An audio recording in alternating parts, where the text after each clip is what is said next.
الحمدللہ رب العالمین والصلاة والسلام علی سید المرسلین وعلی آلہ واصحابہ اجمعین اما بعد فاعوذ باللہ من الشیطان الرجیم بسم اللہ الرحمن الرحیم۔ آج سورۃ الفرقان کا رکوع نمبر 5 ہے، آیت نمبر 45 سے لے کر آیت نمبر 60 تک یہ رکوع نمبر 5 بنتا ہے۔ اور سب سے پہلے تو آیت نمبر 45 سے آیت نمبر 50 تک اس میں اللہ سبحانہ و تعالیٰ نے اپنی کچھ نعمتوں کا ذکر کیا ہے۔ ہم سب سے پہلے ان 5 آیات کی تلاوت کرتے ہیں باترجمہ، پھر ان میں جو مضامین پوشیدہ ہیں، بیان ہیں، پھر ان پہ ہم مختصر بات کریں گے۔ اللہ سبحانہ و تعالیٰ نے فرمایا الم تر الی ربک کیف مد الظل، کیا نہیں تو نے دیکھا اپنے رب کی طرف کہ کیسے وہ سائے کو لمبا کرتا ہے۔ اب یہاں پر تارا سے مراد یعنی ایک پوری جماعت کی طرف یہ اشارہ جاتا ہے، یعنی یہ انسان اور خاص طور پر عرب کے جو کفار اور مشرکین ہیں وہ ہیں کہ کیا نہیں دیکھا اپنے رب کی طرف کہ کس طرح وہ سائے کو لمبا کرتا ہے۔ وَلَوْ شَاءَ لَجَعَلَهُ سَاكِنًا، اور اگر وہ چاہے تو وہ اس کو ساکن کر دے، یعنی رب ذوالجلال، اور اگر چاہتا تو وہ اس سائے کو ٹھہرا دیتا۔ ثُمَّ جَعَلْنَا الشَّمْسَ عَلَيْهِ دَلِيلًا، اور پھر ہم نے اس سورج کو اس پر سائے پہ ہم نے دلیل بنا دیا، یعنی رب ذوالجلال سائے کو لمبا کرتا ہے، پھیلاتا ہے، اگر اللہ چاہتا تو اس کو دائمی سایہ بنا دیتا۔ اللہ فرماتا ہے کہ ہم نے سورج کو اس پر دلیل بنا دیا ہے، یعنی دلیل سے مراد یہ ہوتا ہے کہ کسی چیز کی جس کے ذریعے سے معرفت حاصل ہوتی ہے تو اسے دلالت اور اسے دلیل اس کو کہا جاتا ہے۔ یعنی جیسے کشتیوں کے آگے جو شخص ہوتا ہے جو راستہ بتاتا جاتا ہے، جسے ہم پائلٹ آپ کہہ لیجئے، اس کو دلیل کہا جاتا ہے، جو راستہ دکھانے والا ہے۔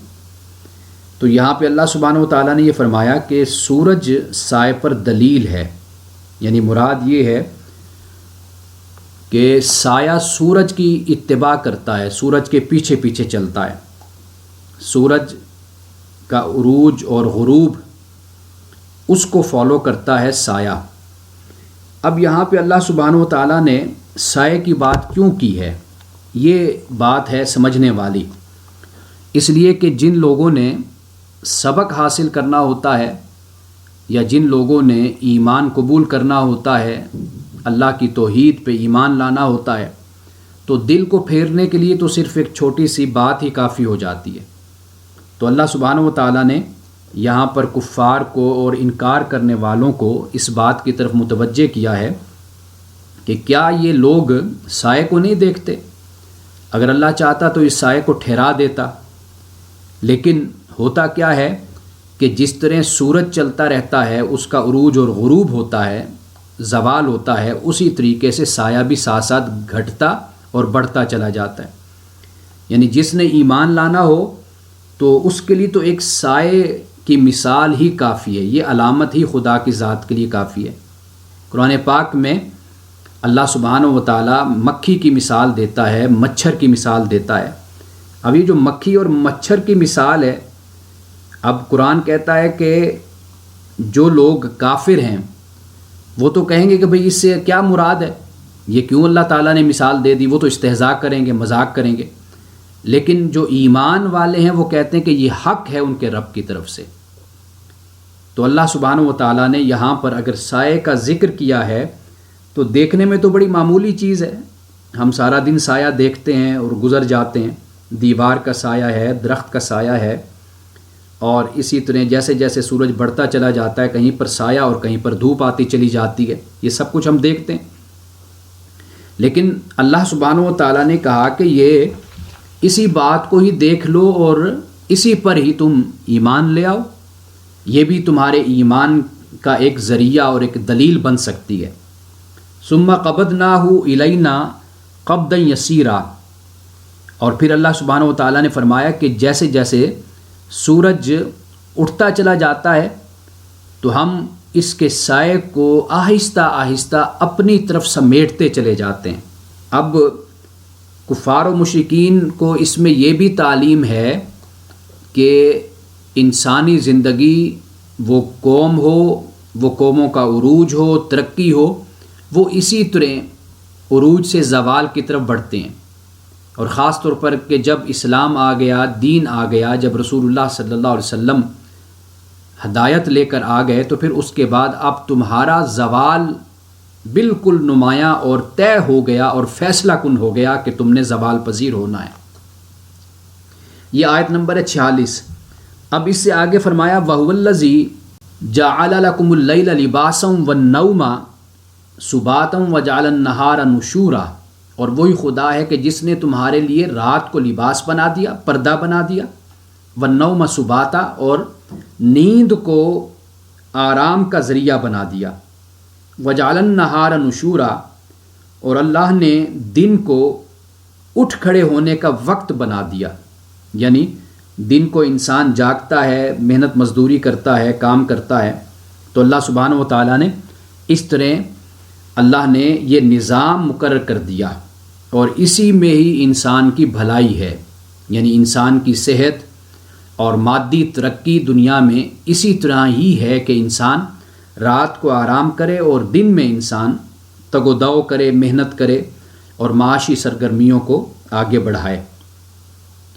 اب یہاں پہ یہ جو فرمایا کہ اللہ سبحانہ و تعالیٰ نے رات کو لباس بنایا اور نیند کو اللہ تعالیٰ نے آرام کا سبب بنا دیا، اللہ نے قرآن مجید نے کہا جاتا ہے کہ نیند موت کی بہن ہے یا بھائی آپ کہہ لیجئے، اور نیند چھوٹی موت اسے کہا جاتا ہے، اور موت کو بڑی نیند کہا جاتا ہے، یعنی موت بڑی نیند ہے اور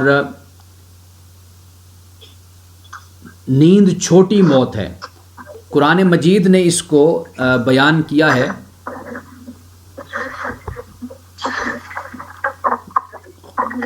قرآن مجید نے اس کو بیان کیا ہے ایک مقام پر، یہ فرمایا کہ وَهُوَ الَّذِي يَتَوَفَّاكُمْ بِاللَّيْلِ، کہ رات کے وقت ہم تمہیں موت دیتے ہیں، رات کے وقت، یعنی کہ انسان کا جو شعور ہے یہ رات کے وقت اللہ سبحانہ و تعالیٰ فرماتا ہے کہ ہم اس کو قبض کر لیتے ہیں۔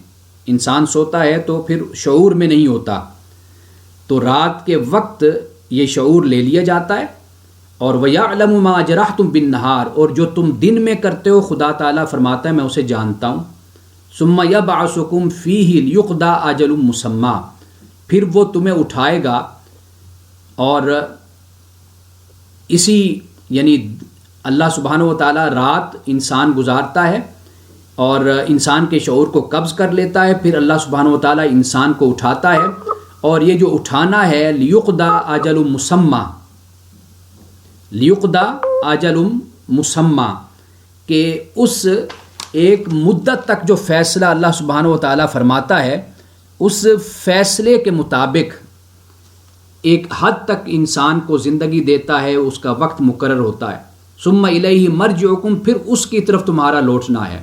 ثم ینبئکم بما کنتم تعملون، پھر وہ تم سے پوچھے گا اس کے بارے میں جو تم کرتے تھے۔ اس کے بعد ایک آیت ہے غالباً سورۃ الزمر کی آیت نمبر 42 ہے، اس میں اللہ سبحانہ و تعالیٰ نے اسی بات کو اس طرح بیان فرمایا ہے کہ اللہ یتوفی الانفس حین موتہا، اللہ سبحانہ و تعالیٰ روحوں کو قبض کر لیتا ہے موت کے وقت، جب کسی کو موت دینی ہے اللہ تعالیٰ روح کو قبض کر لیتا ہے۔ واللتی لم تمت فی منامہا، اور جو ابھی نہیں مرتا، نہیں مرا، تو اس کی روح نیند میں قبض کر لیتا ہے۔ یعنی یہ وہی بات ہو گئی کہ نفس کا ایک مطلب انسان کا جو شعور ہے، تمیز ہے، چیزوں میں اشیاء کائنات میں دنیا میں انسان تمیز کرتا ہے، دیکھتا ہے کہ یہ میرے سامنے لیپ ٹاپ پڑا ہوا ہے، یہ کتاب ہے، یہ کاپی ہے، یہ موبائل ہے، یہ ساری جو تفریقات انسان کرتا ہے یہ اپنے شعور سے کرتا ہے۔ تو اسی بات کو یہاں پر بیان کیا گیا کہ اللہ سبحانہ و تعالی جب انسان نیند میں جاتا ہے تو نیند میں جو وقت انسان گزارتا ہے یا تو اللہ سبحانہ و تعالیٰ اسے دوبارہ وہ زندگی روح واپس لوٹا دیتا ہے یا ہے اسی حالت میں اس کی موت واقع ہو جاتی ہے۔ تو یہ فرمایا واللتی لم تمت فی منامہا فیمسک التی قضا علیہا الموت ویرسل الاخری الی اجل مسمی، اور پھر جس پر وہ موت کا فیصلہ نافذ کر دیتا ہے اسے روک لیتا ہے اور دوسروں کی روح ایک مقررہ وقت تک پھر واپس بھیج دیتا ہے۔ یعنی انسان نیند میں ہوتا ہے تو نیند میں یا تو ایسا ہوتا ہے کہ انسان اٹھ جاتا ہے یا پھر ایسا ہے کہ نہیں اٹھتا۔ جن کا وقت ابھی نہ آیا ہو تو ان کو ایک خاص مدت تک انسان کو اللہ جگا دیتا ہے، اور بہت سے لوگ ایسے ہوتے ہیں کہ جو نیند میں ہی ان کی روح کو قبض کر لیا جاتا ہے۔ اب اس کے بعد یہ آیت نمبر ہے جس پہ ابھی ہم نے بات کی ہے، آیت نمبر ہے 47۔ اب اس کے بعد فرمایا وَهُوَ الَّذِي أَرْسَلَ الرِّيَاحَ بُشْرًا بَيْنَ يَدَيْ رَحْمَتِهِ، اور وہی خدا ہے کہ جو ہواؤں کو بھیجتا ہے اپنی بشارت بنا کر، اپنی رحمت کے آگے آگے خوشخبری بنا کر ہواؤں کو بھیجتا ہے، یعنی اس کے بعد پھر بارش ہونی ہوتی ہے۔ وَأَنزَلْنَا مِنَ السَّمَاءِ مَاءً طَهُورًا، اور ہم نے نازل کیا آسمان سے پانی پاک، ماءً طہورا۔ اب یہ پانی کیوں نازل کیا؟ لِنُحْيِيَ بِهِ بَلْدَةً مَيْتًا، تاکہ ہم اس پانی کے ذریعے سے مردہ شہر کو، مردہ زمین کو زندہ کریں۔ وَنُسْقِيَهُ مِمَّا خَلَقْنَا أَنْعَامًا وَأَنَاسِيَّ كَثِيرًا، اور پھر ہم اس کے ذریعے سے پلاتے ہیں، یہ پانی ہم پلاتے ہیں اسے جسے ہم نے پیدا کیا۔ کسے پیدا کیا؟ چوپاؤں کو پیدا کیا، جانوروں کو اور انسانوں کو، بہت سے انسان اور جانور ان کو اللہ پاک فرماتا ہے پھر ہم یہ پانی پلاتے ہیں۔ 50ویں آیت ہے، فرمایا وَلَقَدْ صَرَّفْنَاهُ بَيْنَهُمْ لِيَذَّكَّرُوا، اور البتہ تحقیق پھر ہم پھیرتے ان کے درمیان تاکہ یہ نصیحت حاصل کریں۔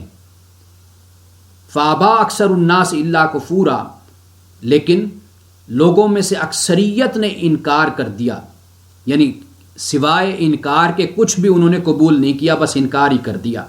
یہ 45 سے لے کر 50 تک آیتیں۔ تو آیت نمبر 47 کی تو میں نے تفسیر آپ کے سامنے رکھی ہے قرآن پاک کے چند مقامات کے حوالے سے۔ یہ جو ہواؤں کا بھیجنا ہے قرآن پاک میں اسے بہت زیادہ بیان کیا گیا ہے۔ اللہ سبحانہ و تعالیٰ نے ہواؤں کے بھیجنے کو کہ یہ ایک خوشخبری ہے، پھر اس کے بعد بارش ہوتی ہے، مینا برستا ہے، اس کو قرآن پاک نے اللہ کی نشانیوں میں سے ایک نشانی قرار دیا ہے۔ سورۃ البقرہ کی آیت نمبر ہے 164، ان فی خلق السماوات والارض، بے شک آسمانوں اور زمین کی تخلیق میں، واختلاف اللیل والنہار، اور رات اور دن کے اختلاف میں، یعنی یہ بھی نشانی ہے، والفلک التی تجری فی البحر بما ينفع الناس، اور کشتی کہ جو سمندر میں چلتی ہے اس وجہ سے کہ لوگوں کو وہ فائدہ دیتی ہے۔ وما انزل اللہ من السماء من ماء، اور اللہ تعالیٰ نے آسمان سے پانی کو نازل کیا، فاحیا بہ الارض بعد موتها، اور پھر اس پانی کے ذریعے سے زمین کے مردہ ہونے کے بعد اس کو زندہ کیا۔ وبث فیہا من کل دابہ، اور ہر طرح کے چوپائے اس زمین پر پھیلا دیے۔ وتصریف الریاح، اور پھر ہواؤں کا چلنا پھرنا۔ والسحاب المسخر بین السماء والارض، اور پھر یہ بادل جو آسمان اور زمین کے درمیان مسخر کر دیے گئے۔ لآیات لقوم یعقلون، فرمایا یقیناً یہ نشانیاں اس قوم کے لیے جو عقل رکھتی ہے۔ اب یہاں پر دیکھیے تصریف الریاح کی بات کی، ہواؤں کو پھیرنے کی۔ یہاں پر یہ فرمایا کہ وَلَقَدْ صَرَّفْنَاهُ بَيْنَهُمْ لِيَذَّكَّرُوا، کہ ہم اس کو پھیرتے ہیں ان کے درمیان تاکہ یہ نصیحت حاصل کریں۔ اب اس پھیرنے سے کیا مراد ہے اس پہ میں بعد میں آ کر روشنی ڈالتا ہوں، ذرا اس سے آگے بڑھتے ہیں۔ اب اس کے بعد یہ فرمایا قرآن پاک کی سورۃ الاعراف ہے، آیت نمبر ہے 57، فرمایا وَهُوَ الَّذِي يُرْسِلُ الرِّيَاحَ بُشْرًا بَيْنَ يَدَيْ رَحْمَتِهِ وہی خدا ہے کہ جو ہواؤں کو بھیجتا ہے بشارت بنا کر اپنی رحمت سے پہلے. آگے آگے ہوائیں چل رہی ہیں اور پیچھے پیچھے رحمت یعنی بارش آ رہی. حتی اذا اقلت سحابا ثقالا، یہاں تک کہ جب وہ بوجھل بھاری بادل اٹھا لیتی ہیں وہ ہوائیں. اور پھر سقناہ لبلد میت، اور پھر ہم اس کو ہانکتے ہیں مردہ زمین کی طرف. ان بادلوں کو اللہ پاک فرماتا ہے پھر ہم ہانک کر اس زمین کی طرف لے جاتے ہیں جو زمین مردہ ہوتی ہے. فانزلنا بہ الماء، اور پھر ہم اسے برساتے ہیں یعنی ہم پانی کو برساتے ہیں ان بادلوں کے ذریعے سے. فاخرجنا بہ من کل الثمرات، اور پھر اس پانی کے ذریعے سے ہر طرح کا پھل ہم نکالتے ہیں. کذالک نخرج الموتى، اور اسی طرح ہم مردوں کو نکالیں گے. لعلکم تذکرون، تاکہ تم نصیحت حاصل کرو. اب یہ توجہ طلب جو یہاں پہ بات ہے وہ یہ کہ کذالک نخرج الموتى، مردہ لوگوں کو پھر ہم اس طرح نکالیں گے. سورۃ القیامہ میں یہ اللہ پاک نے فرمایا، اور یہ کمال کی آیت ہے. انسان اگر خدا کی طرف متوجہ ہونا چاہے، جھکنا چاہے اور دین اسلام کی حقیقت اور حقانیت پر ایمان لانے کے لیے یہ آیت ہی کافی ہے کہ فرمایا ایحسب الانسان ان لن نجمع عظامہ، کیا انسان یہ گمان کرتا ہے کہ ہم اس کی ہڈیوں کو جمع نہیں کر پائیں گے قیامت کے روز؟ یعنی اٹھانا جو ہے، کیا ہم اس کی ہڈیوں کو جمع نہیں کر پائیں گے؟ بلا قادرین علی ان نسوی بنانہ، کیوں نہیں، بلکہ ہم تو اس کی جو انگلیوں کے پورے ہیں ان کو بھی برابر کرنے پر قادر ہیں. آپ اندازہ کیجئے اللہ سبحانہ و تعالی پوروں کو بطور دلیل بیان کر رہا ہے کہ جو رب ان پوروں کو برابر کر دے گا تو جو کر دیتا ہے، تو کیا وہ قیامت کے دن ان ہڈیوں کو جمع کر کے اٹھا نہیں سکتا؟ اب یہ جو پورے ہیں، آپ دیکھیے کہ بایو میٹرک اس وقت ایک سسٹم چلا ہے. ایک انگوٹھا ہے، ہر آدمی کا انگوٹھا دوسرے سے جدا ہے، انگوٹھے نہیں ملتے، انگلیوں کے جو نشانات ہیں یہ آپس میں نہیں ملتے، لکیریں آپس میں نہیں ملتی. کتنا فرق ہے. کسی زمانے میں حضرت علی رضی اللہ تعالی عنہ کا یہ قول میں نے پڑھا تھا، اور آپ نے بھی ضرور یہ سنا ہوگا، پڑھا ہوگا، کہ حضرت علی نے فرمایا کہ خدا کی ذات پر کیا یہ دلیل کافی نہیں ہے کہ کسی انسان کا ایک دوسرے سے انگوٹھا نہیں ملتا. آج آپ دیکھیے کہ 20-25 سال پہلے جب یہ بایو میٹرک نہیں تھی ایئرپورٹ وغیرہ پہ، تو لوگ اس طرح سفر کر لیا کرتے تھے. اگر دو بھائیوں کی بہنوں کی شکل ملتی ہے تو وہ پاسپورٹ، ایک ہی پاسپورٹ پر کوئی آ رہا ہے کوئی جا رہا ہے، معلوم نہیں ہوتا تھا. اب ایئرپورٹ پہ یہ بایو میٹرک ہے، مشین بتا دیتی ہے کہ یہ وہی شخص ہے یا وہ شخص نہیں ہے. اور اسی طرح ملازمت کے لیے کمپنیز میں اب یہ سارا سسٹم آ گیا ہے. تو اب آپ اندازہ کیجئے اللہ پاک نے 1400 سال پہلے قرآن پاک میں اس بات کو بیان کر دیا کہ بلا قادرین علی ان نسوی بنانہ، کہ کیوں نہیں، کہ ہم تو قادر ہیں اس پر کہ ہم نے تمہارے جو انگلیوں کے پورے ہیں ہم نے ان کو برابر کر دیا ہے. انگلیوں کے پوروں کو برابر کرنے والی ذات اللہ کی ذات ہے. مطلب یہ ہے کہ جب اتنا کمپلیکیٹڈ قسم کا کام اگر خدا کی ذات کر سکتی ہے تو اس سے بڑھ کر تو وہ تو کوئی کمپلیکیٹڈ نہیں ہے قیامت کے دن تم کو اٹھانا. تو اسی طرح اللہ سبحانہ و تعالیٰ یہ سب کچھ بیان کرنے کے بعد پھر آخر میں کیا فرماتا ہے، کذالک نخرج الموتى، کہ وہ ذات کے جو ہواؤں کو بھیجتی ہے ایک خوشخبری بنا کر، اور پھر یہ ہوائیں بوجھل بادل اٹھا لیتی ہیں، اور پھر اللہ سبحانہ و تعالیٰ ان بادلوں کو ہانکتے ہوئے مردہ زمین کی طرف لے جاتا ہے، پھر پانی برساتا ہے، اور پھر اس سے ہر طرح کا پھل نکلتا ہے. یہ پورا نظام دیکھ لیجئے. تو اللہ پاک فرماتا ہے اسی طرح ہم مردوں کو بھی قیامت کے دن نکالیں گے. اس سے آگے سورۃ الحجر میں آیت نمبر 22 سے فرمایا وَأَرْسَلْنَا الرِّيَاحَ لَوَاقِحَ، ہم چلاتے ہیں ہوائیں، بھری ہوئی ہوائیں، یعنی جس میں بارش اور پانی ہوتا ہے. فَأَنزَلْنَا مِنَ السَّمَاءِ مَاءً، اور پھر ہم بلندی سے پانی کو برساتے ہیں. فَأَسْقَيْنَاكُمُوهُ، اور پھر ہم تمہیں وہ پلاتے ہیں. وَمَا أَنْتُمْ لَهُ بِخَازِنِينَ، اور یہ تمہارے بس میں نہیں تھا کہ تم اس کے ذخیرے جمع کر کے رکھتے. یعنی ان بادلوں کے، ان ہواؤں کے ذخیرے انسان کیسے جمع کر سکتا ہے؟ تو یہ تمہارے بس کا کام نہیں تھا. یہ اللہ سبحانہ و تعالیٰ کی ذات ہے کہ وہ تمہارے لیے ان خزانوں کا اہتمام کر دیتا ہے، بادلوں کا، پانی کا، مینا کا، بارش کا اہتمام کرتا ہے، اور پھر اس کے ذریعے سے تمہاری سرزمین سرسبز و شاداب ہو جاتی ہے۔ اب یہاں پر بھی ارسلنا الریاح، ہواؤں کی بات کی ہے۔ ومن آیات، ایک اور مقام پر فرمایا ومن آیات ان یرسل الریاح مبشرات ولیذیقکم من رحمتہ، اللہ پاک فرماتا ہے یہ ہماری نشانیوں میں سے ہے کہ ہم بشارت دینے والے ہواؤں کو بھیجتے ہیں، اور پھر ہماری رحمت سے تم چکھتے ہو، ہم تمہیں چکھاتے ہیں، یعنی یہ جو دنیا میں پھل ہے، سبزیاں ہیں، یہ بہت کچھ ہے، پھر تم اس کو کھاتے ہو، پیتے ہو۔ وَلِتَجْرِيَ الْفُلْكُ بِأَمْرِهِ، اور پھر یہ کشتی بھی ہمارے حکم سے جاری ہوتی ہے، چلتی ہے۔ وَلِتَبْتَغُوا مِنْ فَضْلِهِ، اور یہ کیوں چلتی ہے؟ تاکہ تم اللہ کے فضل سے فائدہ لو، حاصل کرو۔ وَلَعَلَّكُمْ تَشْكُرُونَ، اور تاکہ تم شکر ادا کرو۔ اب اس کے بعد سورۃ الجاثیہ میں یہ فرمایا وَاخْتِلَافِ اللَّيْلِ وَالنَّهَارِ، رات اور دن کا اختلاف۔ وَمَا أَنزَلَ اللَّهُ مِنَ السَّمَاءِ مِن رِزْقٍ، اور اللہ سبحانہ وتعالیٰ آسمان سے رزق کو اتارتا ہے، اور فَأَحْيَا بِهِ الْأَرْضَ، اور پھر اس کے ذریعے سے زمین کو اس کے مردہ ہونے کے بعد زندہ کرتا ہے۔ وَتَصْرِيفِ الرِّيَاحِ، اور پھر ہواؤں کا چلنا پھرنا۔ آیاتٌ لِقَوْمٍ یعقلون، یہ سب نشانیاں اس قوم کے لیے جو عقل رکھتی ہے۔ اب یہاں پر آپ دیکھ لیجئے کہ کس طرح اللہ سبحانہ و تعالیٰ نے اس بات کو بیان کیا، اور آیت نمبر 49 میں زمین کو مردہ ہونے کے بعد زندہ کرنا، اس کو بھی اللہ سبحانہ و تعالیٰ نے انسان کا جو اٹھنا ہے قیامت کے روز، اس کے ساتھ اس کو جوڑا ہے۔ والذی نزل من السماء ماء بقدر، اور وہی خدا ہے کہ جس نے آسمان سے پانی کو نازل کیا اندازے کے مطابق۔ یہ لفظ توجہ طلب ہے، قدر، اندازے کے مطابق اللہ تعالیٰ بارش کو برساتا ہے، ورنہ بارش ہوتی رہے تو پھر تو سب کچھ ڈوب گیا، برباد ہو گیا سب کچھ، ہر طرف پانی پانی ہوگا، زمین تو ختم ہو گئی، انسان تو پھر زمین سے مٹ جائیں گے۔ تو اللہ سبحانہ و تعالیٰ فرماتا ہے کہ اندازے سے ہم زمین پر بارش کو برساتے ہیں۔ فَأَنشَرْنَا بِهِ بَلْدَةً مَيْتًا، اور پھر ہم پانی کے ذریعے مردہ زمین کو زندہ کرتے ہیں۔ كَذَلِكَ تُخْرَجُونَ، اور پھر اسی طرح تمہیں قبروں سے بھی پھر ہم نکالیں گے۔ یہاں پر پھر قبر کی بات، قرآن مجید کو پڑھیے، اللہ کی توحید کا ذکر ہوتا ہے، آخرت کا بیان ہوتا ہے، اور انسان کو بتایا جاتا ہے کہ وہ اس زندگی میں اللہ نے یہ زندگی دی تو یہ فانی زندگی ہے، اس کے بعد اس نے اپنے رب کی بارگاہ میں حاضر ہونا۔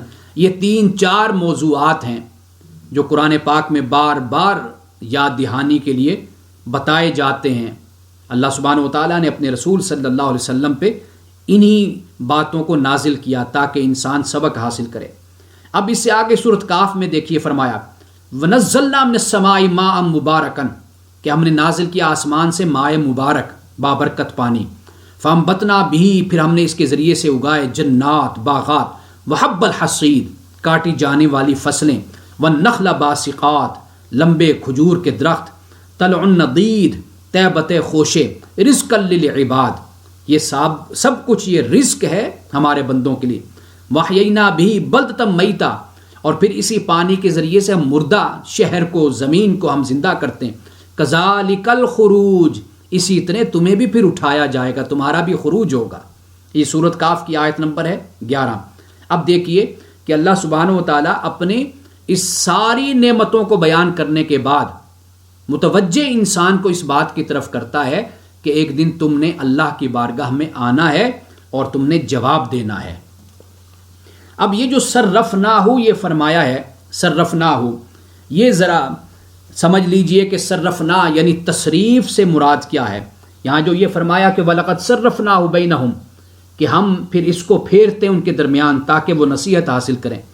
ایک تو پھیرنے سے مراد یہ کہ بارش کا مضمون قرآن پاک میں بار بار دہرایا گیا ہے، جگہ جگہ پہ۔ چند مقامات میں نے آپ کے سامنے تلاوت کیے با ترجمہ، کہ آپ دیکھیے کہ بارش کا ذکر کثرت کے ساتھ ہو رہا ہے، اور پھر یہ ہے کہ آپ یہ دیکھیے کہ بار بار ہماری زندگی میں گرمی ہے، کبھی خشکی ہے، کبھی ہوائیں ہیں، کبھی گھٹائیں ہیں، کبھی برسات ہے، کبھی بارش ہے، کبھی آندھی ہے، کبھی طوفان ہے، کبھی ہوائیں چل رہی ہیں۔ یہ سب کچھ پھیر پھیر کر اللہ تعالیٰ اس زمین پر لاتا ہے تاکہ انسان نصیحت حاصل کرے۔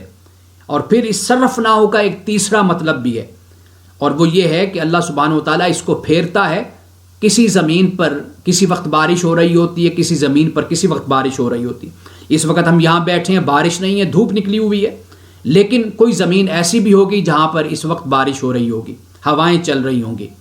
تو یہ اللہ سبحانہ و تعالیٰ نے جب یہ فرمایا وَلَقَدْ صَرَّفْنَاهُ بَيْنَهُمْ، اللہ نے فرمایا کہ ذرا اس کائنات میں غور و فکر کرو، ذرا دیکھو کہ کس طرح ایک تو قرآن مجید میں بارش کا ذکر بار بار آتا ہے، اور پھر یہ دیکھو کہ یہ موسموں کی تبدیلی جو تمہاری زمین پر ہوتی ہے یہ بھی ہماری نشانیوں میں سے ایک نشانی ہے، اور اسی طرح کسی مقام پر بارش ہے اور کسی وقت کسی مقام پر بارش نہیں ہو رہی، یہ بھی ہماری نشانیوں میں سے نشانی ہے۔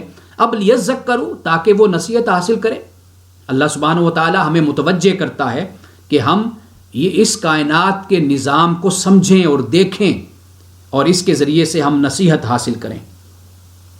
اب یہاں پر جو ذکر ہوا تھا سائے کا، سائے کے حوالے سے میں آج چاہتا ہوں کہ مطالعے کے دوران ایک مقام میری نظر سے گزرا، اور یہ مقام میں اس لیے پڑھنا چاہتا ہوں کہ تاکہ ہمارے اندر بھی شوق پیدا ہو، نیکی کا جذبہ پیدا ہو، ہم بھی آگے بڑھ چڑھ کر نیکی کے کاموں میں حصہ لیں۔ اس حوالے سے یہ مقام سورۃ الواقعہ مکی صورت ہے، اور اس کی آیت نمبر 10 سے ہے۔ میں اس پہ مختصر سی روشنی ڈالوں گا، چونکہ یہاں پر ذل ممدود کا ذکر ہے، لمبے سائے۔ اصحاب الیمین یعنی جو دائیں طرف والے ہیں، اصحاب الشمال جو بائیں طرف والے یعنی کفار، مشرکین، فاسق، فاجر جو بھی لوگ ہیں، اور اصحاب الیمین کی طرف نیک لوگ ہیں، اچھے لوگ ہیں۔ تو اصحاب الیمین کا جب ذکر کیا کہ وہ باغات میں ہیں، وہاں پر ذل ممدود کا بھی ذکر آتا ہے، لمبا سایہ۔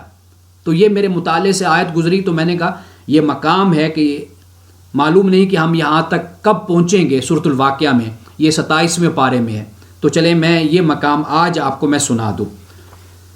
والسابقون السابقون، اور یہ بات یاد رکھیے کہ اصحاب الیمین دائیں طرف والوں میں بھی سب سے آگے سابقون السابقون ہوں گے، یعنی نیکی میں بڑھ چڑھ کر حصہ لینے والے۔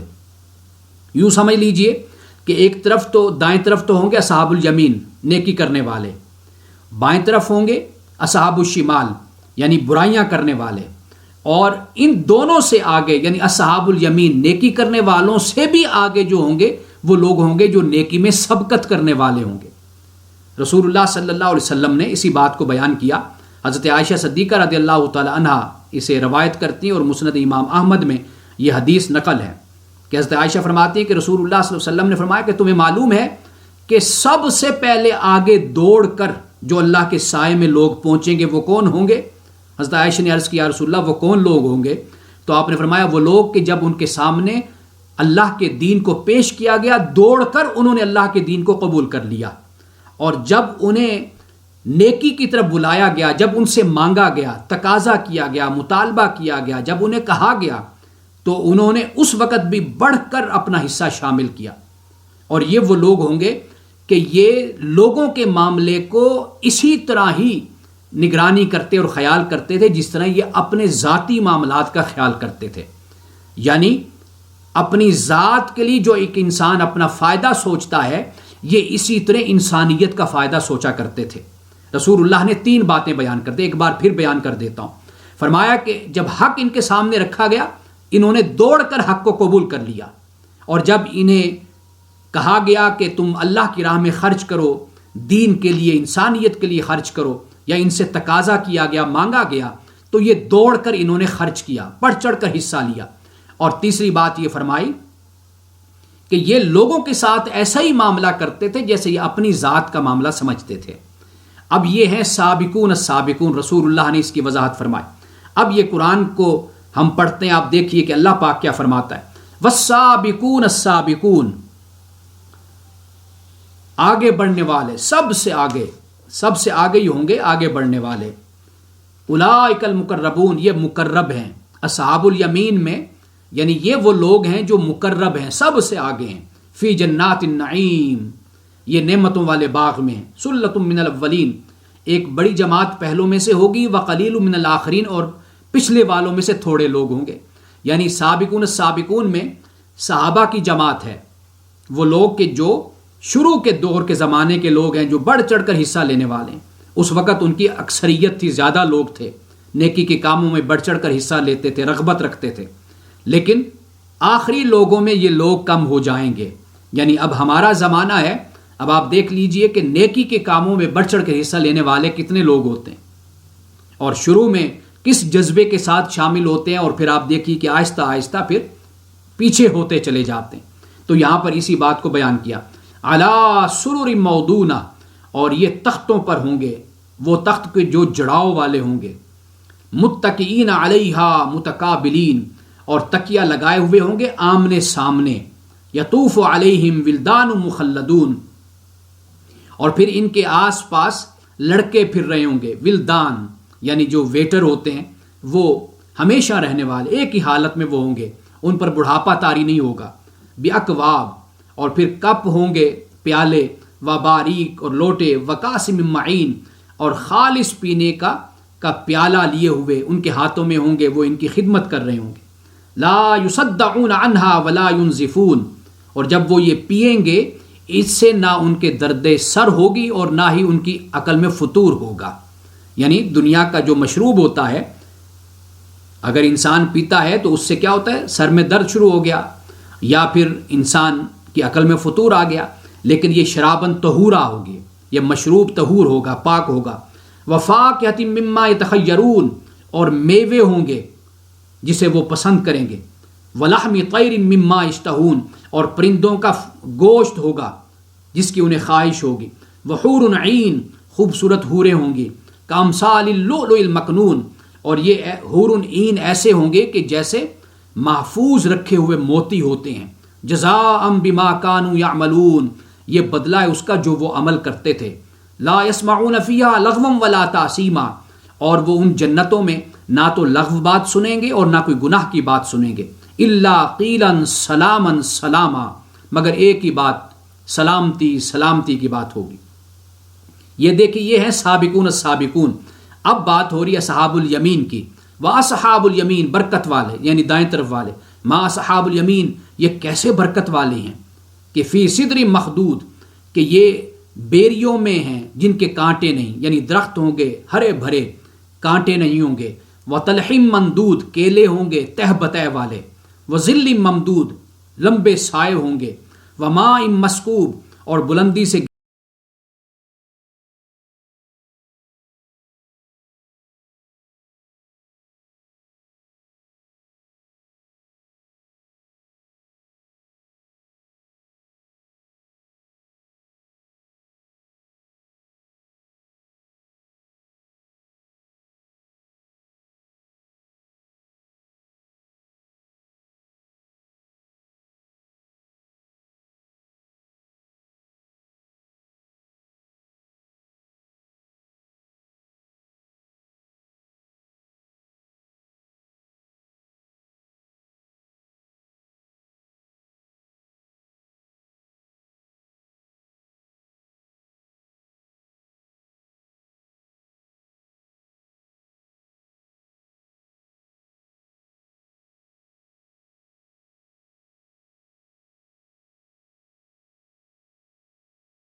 کرنی چاہیے کہ اللہ سبحانہ و تعالی ہمیں اپنے انہی نیکوکاروں کے بندوں کے قدموں میں ہی، ان کے جوتوں، جہاں جوتے رکھے جاتے ہیں وہیں پر ہی ہمیں بیٹھنا نصیب ہو جائے.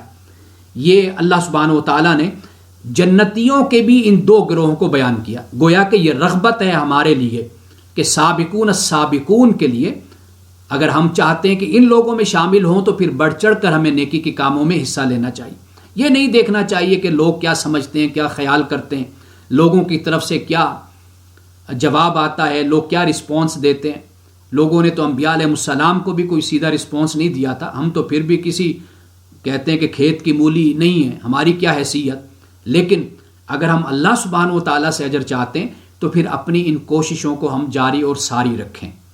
یہ سورۃ الواقعہ ہے کہ اس میں اللہ سبحانہ و تعالیٰ نے ان جنتیوں کے 2 طبقوں کا ذکر کر دیا، اور چونکہ یہ بڑا اہم مقام بھی تھا اور میں نے چاہا کہ یہ میں آیات آپ کے سامنے تلاوت کر دوں، تقریباً آیت نمبر 10 سے لے کر آیت نمبر 38 تک یہ کل آیات بنتی ہیں کہ جن میں اللہ سبحانہ و تعالیٰ نے ان 2 طبقوں کا ذکر کیا ہے۔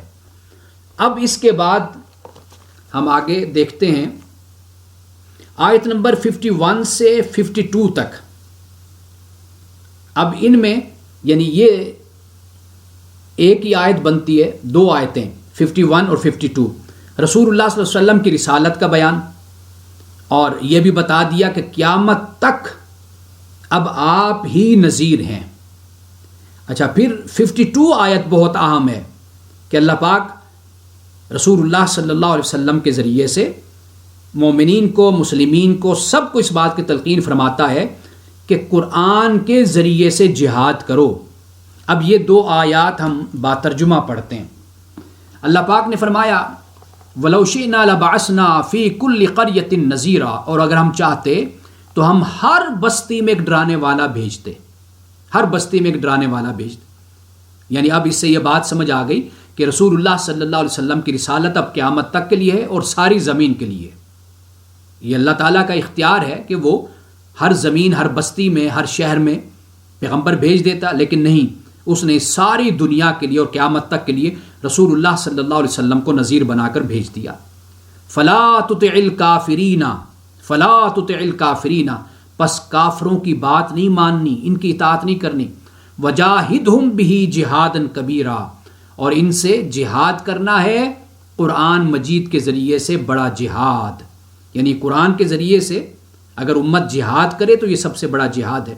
اب قرآن مجید جیسی کتاب کہ جس نے چند ہی سالوں کے اندر اس زمین پر علم کا انقلاب برپا کر دیا تھا، علمی انقلاب برپا کر دیا تھا، جیسے جیسے صحابہ اس زمین پہ مختلف ممالک اور خطوں میں پہنچے، وہاں پر دیکھیے کہ علم کی ایک تحریک شروع ہو گئی، لوگوں نے حدیث کو پڑھنا شروع کر دیا، قرآن کو پڑھنا شروع کر دیا، اور قرآن کے ذریعے سے کائناتی علوم کی طرف متوجہ ہو گئے۔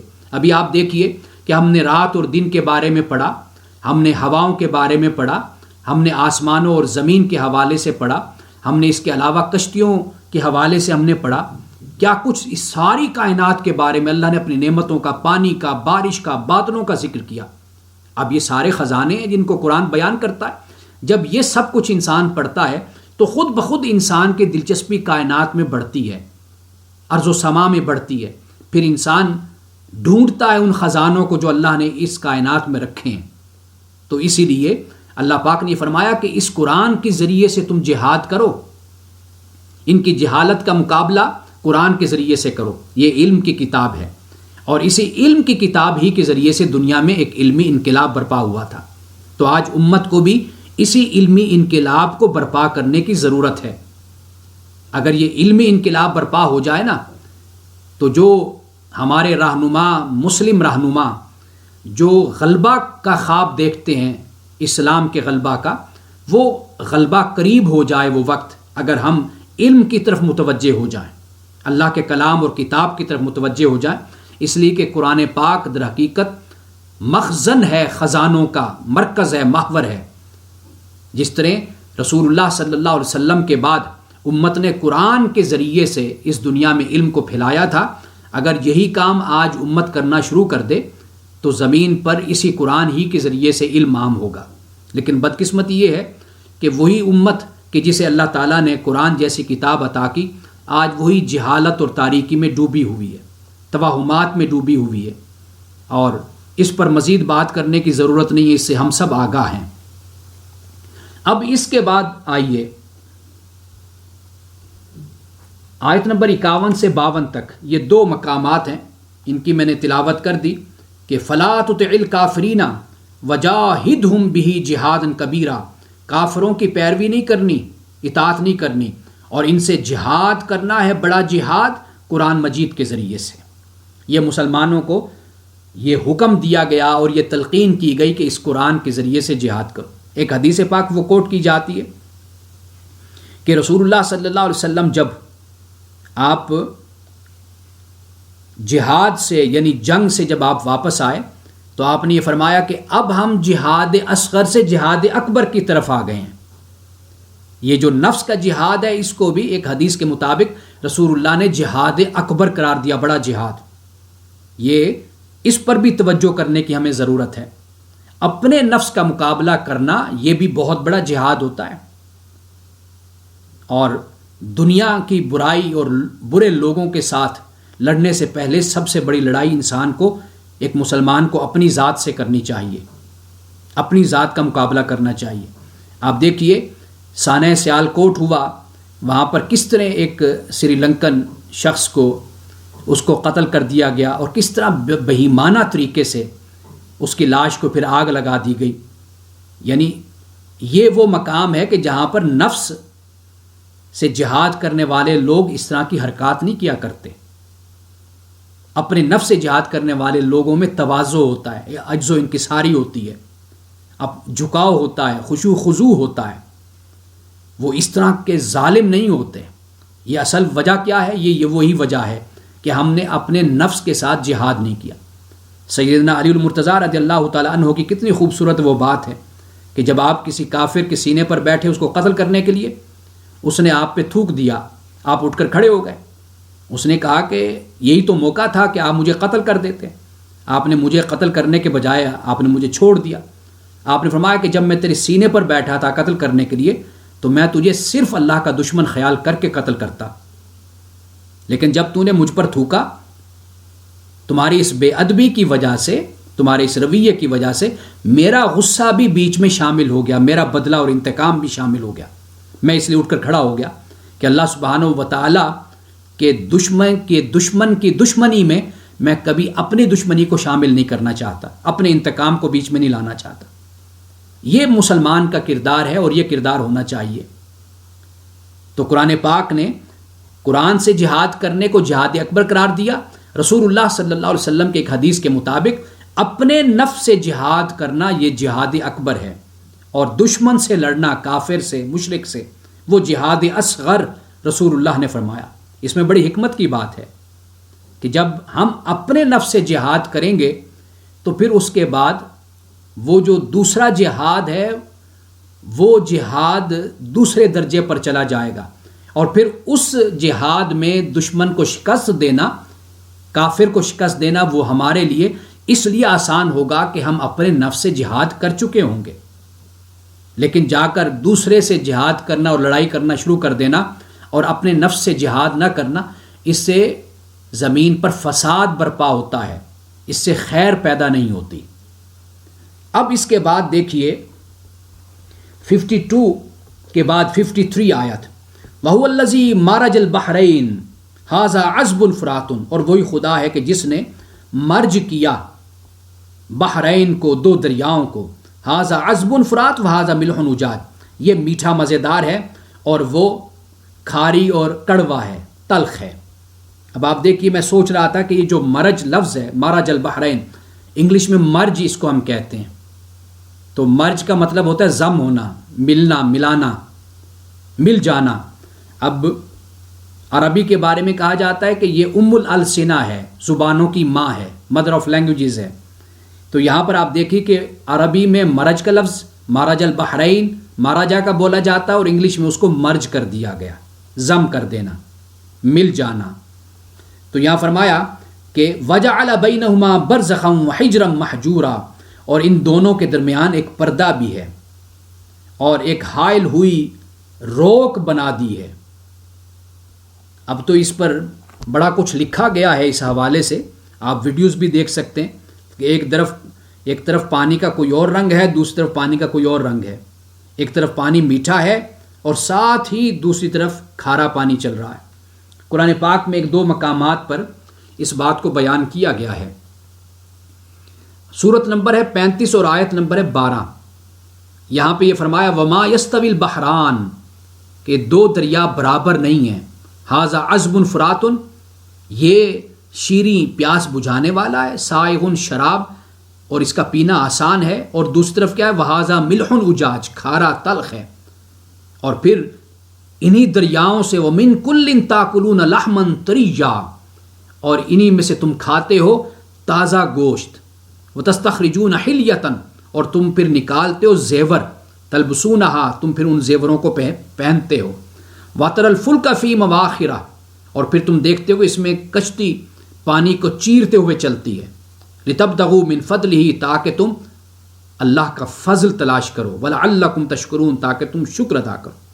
اور سورۃ الرحمن میں فرمایا مرج البحرین یلتقیان بینہما برزخ لا یبغیان، کہ فرمایا کہ دو دریا آپس میں ملتے ہیں، اللہ سبحانہ و تعالیٰ نے ان کو ضم کر دیا اور یہ آپس میں ملنے والے، لیکن ان کے درمیان برزخ ہے، ایک رکاوٹ ہے، پردہ ہے، لا یبغیان، اور پھر یہ تجاوز بھی نہیں کرتے، ایک دوسرے میں ملتے نہیں ہیں، بس ایک پردہ حائل ہے۔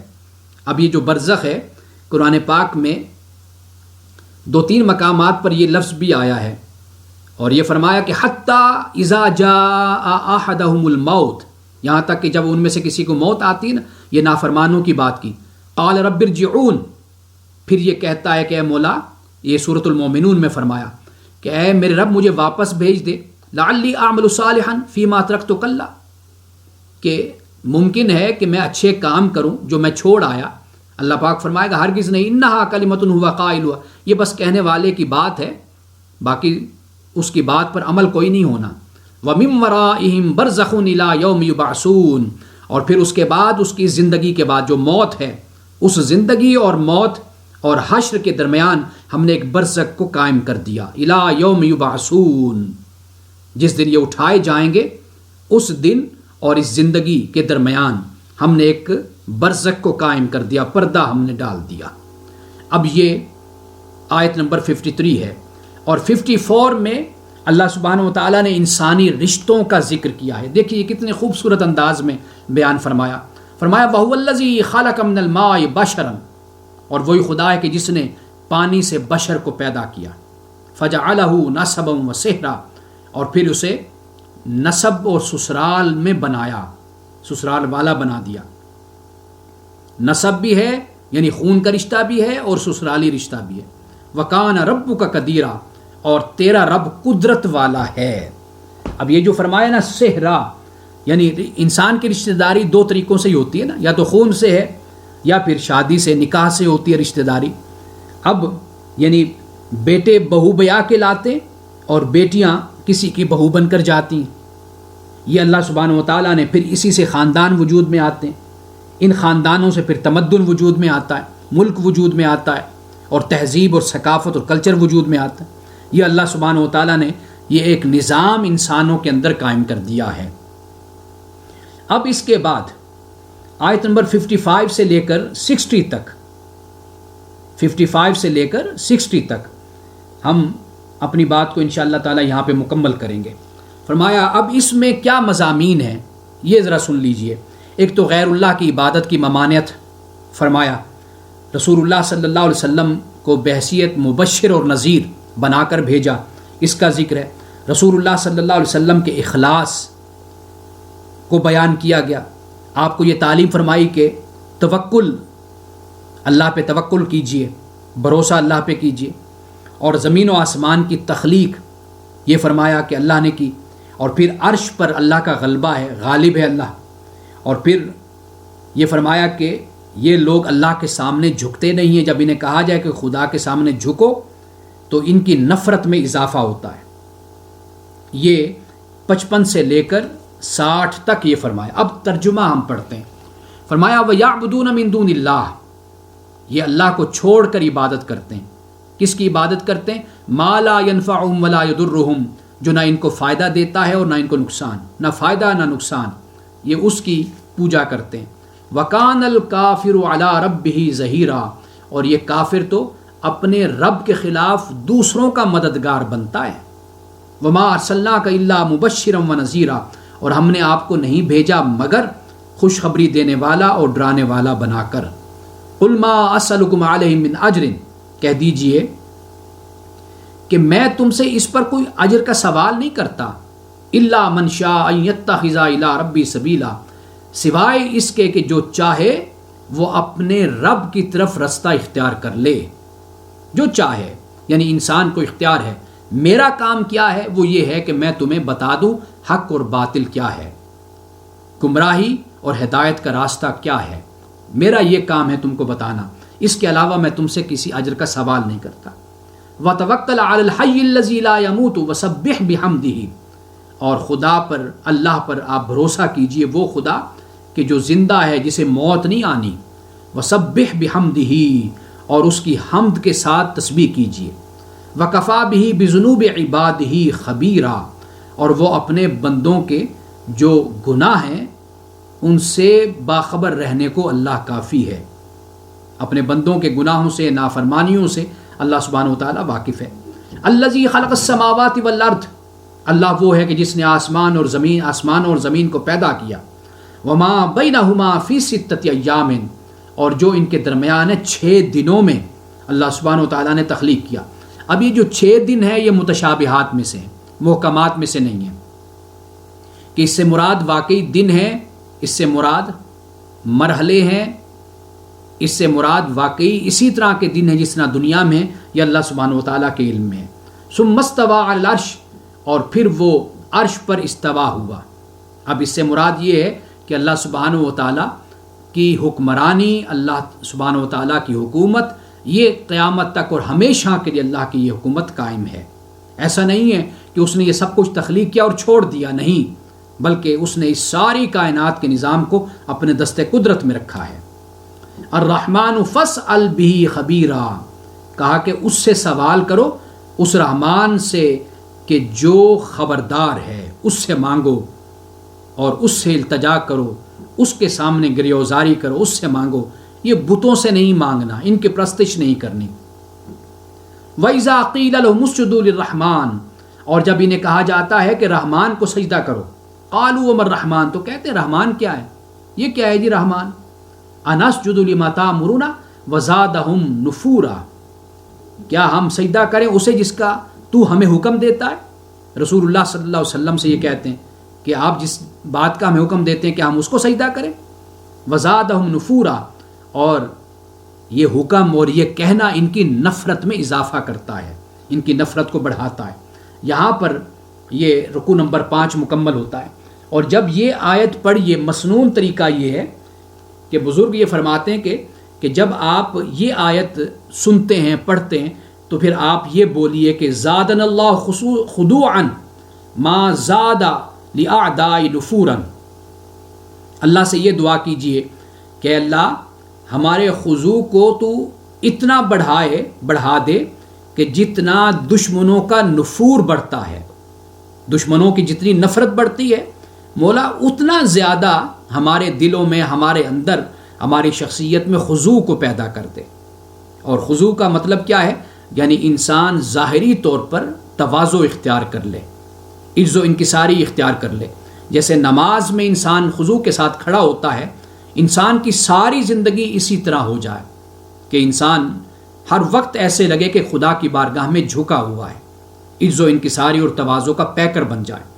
تو یہ دعا بزرگ فرماتے ہیں کہ جب یہ آیت آپ سنیں، آیت کیا ہے؟ وَإِذَا قِيلَ لَهُمُ اسْجُدُوا لِلرَّحْمَٰنِ قَالُوا وَمَا الرَّحْمَٰنُ أَنَسْجُدُ لِمَا تَأْمُرُنَا وَزَادَهُمْ نُفُورًا، تو پھر اس کے جواب میں یہ کہنا چاہیے کہ زادنا اللہ خضوعا، کہ اللہ ہمارے خضوع میں اضافہ کر دے، ما زاد لأعداء نفورا، کہ جتنا اضافہ دشمنوں کی نفرت میں ہوا اس سے کہیں زیادہ اللہ تعالی ہمیں خضوع اور خشوع عطا فرما دے۔